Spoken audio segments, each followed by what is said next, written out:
Kane was telling me about yesterday, some New England running company. Y'all know it? No.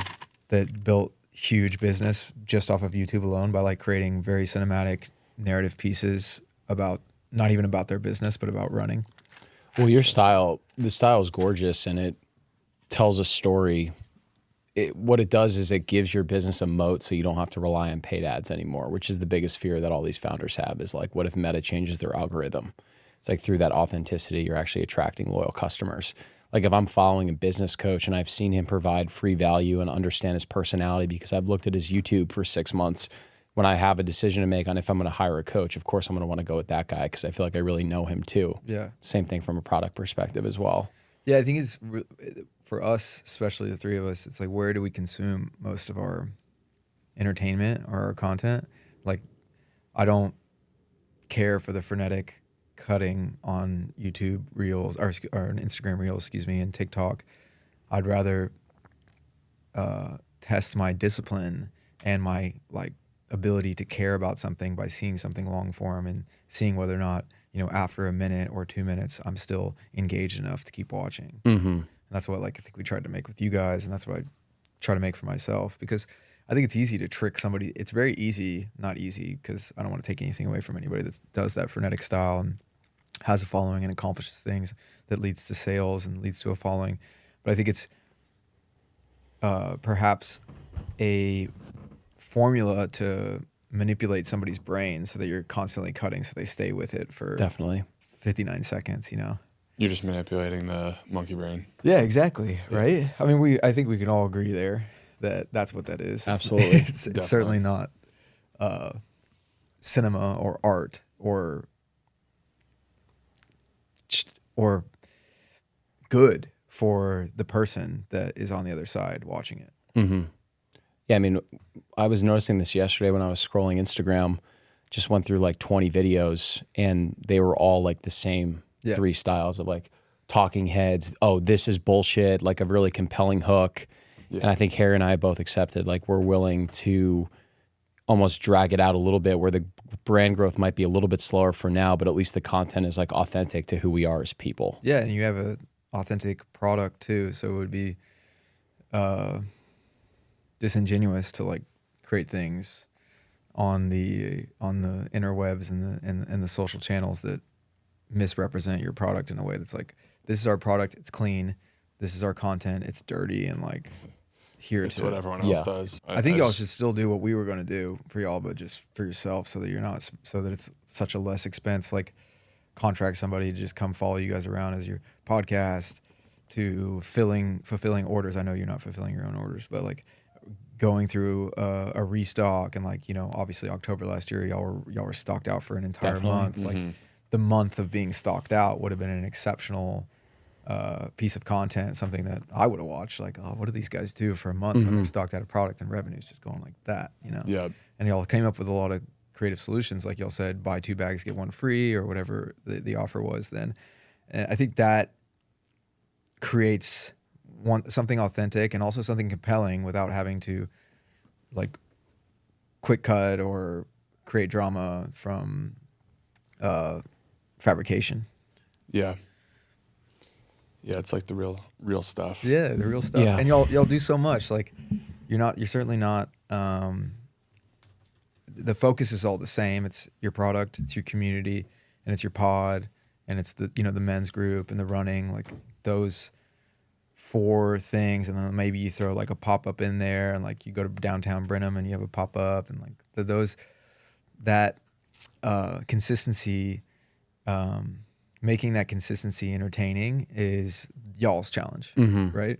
And then that'll lead to something exceptional on the content side. Is hey, we do these same 4 things, these same 5 things. How do we make them compelling from a cinematic or from a cinema perspective and from a narrative perspective, so that we grow month by month on our YouTube subscribers and our views go up and up and up? Because I think that you guys could get to a point where you can calculate revenue from views.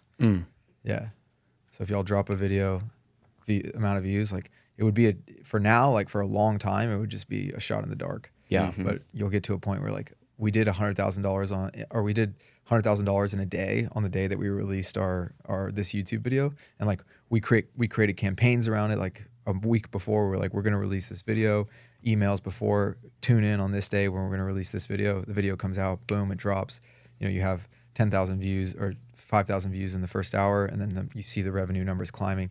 And maybe maybe there isn't a way somebody else would know obviously there's a link in the YouTube, but people are just also going to be like, saw it, Google search it, you know, the amount of people on the site at that time would increase, and thus you could make an assumption that the revenue was contributed by, you know, your campaign, your content of a YouTube video. Yeah, at a minimum, the good thing is that Shopify will still show you visits by source. Yeah. So we'd be able to see it from YouTube. And obviously, like you said, there would be people that would be separately going into a separate Google browser and searching Noble Origins, but it would still give us enough of an indication how well those videos are performing. Yeah. And I think that's the magic of what you're doing at Dose, because one of the things that Harry and I have felt with a lot of the different brands that we've met is that no one has actually captured the true difficulty of creating a product that everyone wants that doesn't compromise on anything. Yeah. And like the blood, sweat, and tears that go into that process, I think customers would go crazy for that. Well, we hope so, right? We haven't. I mean, we the three of us sat down a year ago when I was like, yeah, we're going to launch in the fall, and you know, now it's a year later. So Yeah. it's created a lot of organic opportunities to show those challenges. I think it could have certainly happened quicker if we made some concessions that we didn't make. You know, chips go in chip bags; they don't go in stand-up pouches. So that was something I was adamant about from the very beginning. And so now, you know, you guys know the story of 4 different rolls of material, 2 different suppliers, sometimes the color being wrong, sometimes the size being wrong. About $12,000 in material that is unusable, and then able to finally convince a company that puts chips in bags to not make our product, but to put our chips in our bags. So next week, you know, we have 4 days in a rental kitchen with the staff from that same kitchen, because they make empanadas there in Kyle, Texas. And 4 days, $7,500. I think they're just doing it at cost for us because we have a previous relationship. We have no idea how many bags we're going to make in 4 days. Really? 10-hour days. Yeah. $7,500. So we know that $7,500 is the cost of the labor and the cost of the manufacturing facility, if you'll call it that. And then, of course, the cost for our tallow, the cost for our potatoes, the cost for our salt. After 4 days, we say, okay, this is how much it costs to make X amount of bags, and they'll go to market. We'll go to market with it, but then that's our you know, baseline for how we need to improve. We still don't have a conveyor fryer, still frying by 3 fryers, manual labor. We have a process that the chips, the potatoes have a blanching, an ice bath before they go into a 140-degree hot water bath, and then they go into the fryer. So it's a long process, and it's very laborious from a human perspective.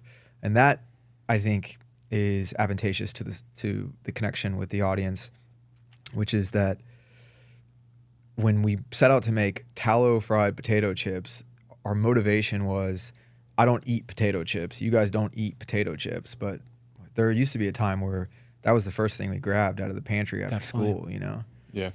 And it was bad then, but we were younger and it was less harmful on us.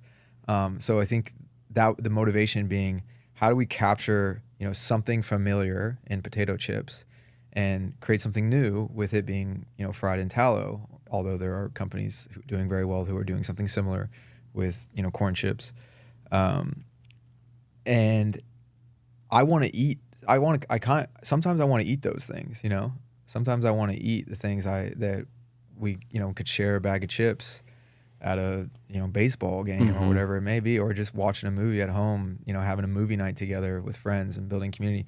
But I think we are also dedicated to our mental health and our through like what we put in our body. The potato chips are the furthest thing we'd ever consider snacking on, you know. So two primary motivations in creating something like this. One is, which I think it's fun to eat those foods, and it'd be a lot better if they were healthy for us. And then 2, like, there's an exercise from the entrepreneur brand content side where can we create something very different from what we normally do on the very sophisticated, high class, high production value style? Can we create something extremely different and still captivate an audience to, run with us for those 2, 3, 4, 5, maybe 10 years that we're running that business?